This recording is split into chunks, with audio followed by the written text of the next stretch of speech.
નમસ્કાર દર્શક મિત્રો, નયા ભારત ન્યૂઝમાં તમારું હાર્દિક સ્વાગત છે। હું છું મંશરી શેરબાનુ।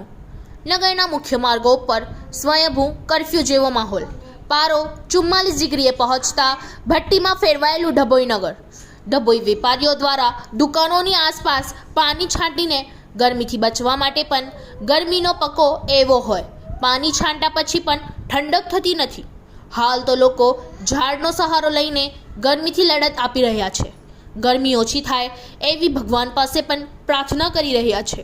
મનુષ્ય માટેની પણ પશુ પક્ષીઓ માટે ડભોઈ નગરમાં આજરોજ ગરમીનો મહત્તમ પારો 44 ડિગ્રીએ પહોંચતા નગર આગની ભઠ્ઠીમાં ફેરવાઈ ગયું હતું અને તાલુકામાં પ્રજાજનો ગરમીમાં સેકાયા હતા। મુખ્ય માર્ગો સુમસાન ભાસતા હતા તો વળી છૂટકે બહાર નીકળનારા દુકાનીઓ બાંધીને ફરતા જોવા મળ્યા હતા। આકરા તાપમાનના કારણે દિવસે દિવસે ગરમીનો પારો 44 ડિગ્રી થઈ ગયો છે। નગરવાસીઓએ એસી, કુલર અને પંખાના સહારે ઘરમાં કેદ થઈ બેસી રહેવાનું પસંદ કર્યું હતું। ડભોઈ પંથકમાં આજરોજ સૂર્યોદય થતાની સાથે જ સૂરજદાદાએ પોતાના આકરા તોમર બતાવી દીધા હતા। સવારથી જ તાપમાનનો લઘુત્તમ પારો 28 ડિગ્રીથી શરૂ થયો હતો, જો પારો બપોરના 12 કલાક સુધી તો 44 ડિગ્રી સુધી પહોંચી ગયો હતો। 44 ડિગ્રી સુધી પહોંચેલ પારાએ સાંજના 5 કલાક સુધી તાપમાન જાળવતા સતત 5 કલાક ડભોઈનો સુમસામ જોવા મળ્યા હતા।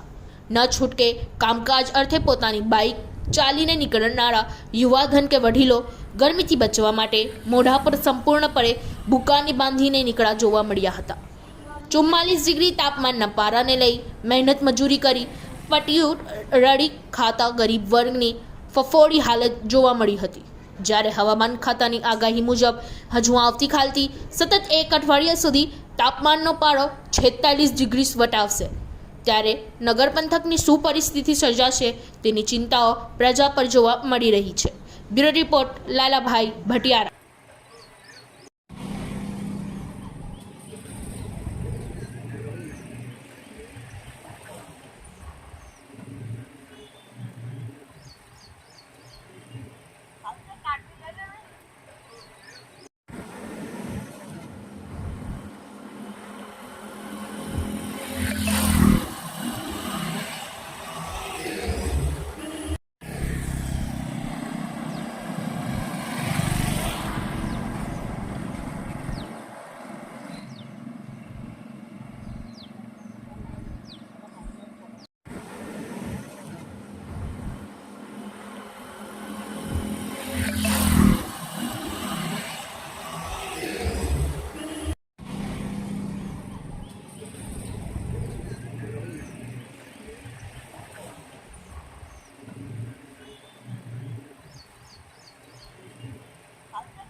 इस वीडियो को लाइक करें, हमारे चैनल को सब्सक्राइब कर बेल आइकन जरूर प्रेस करें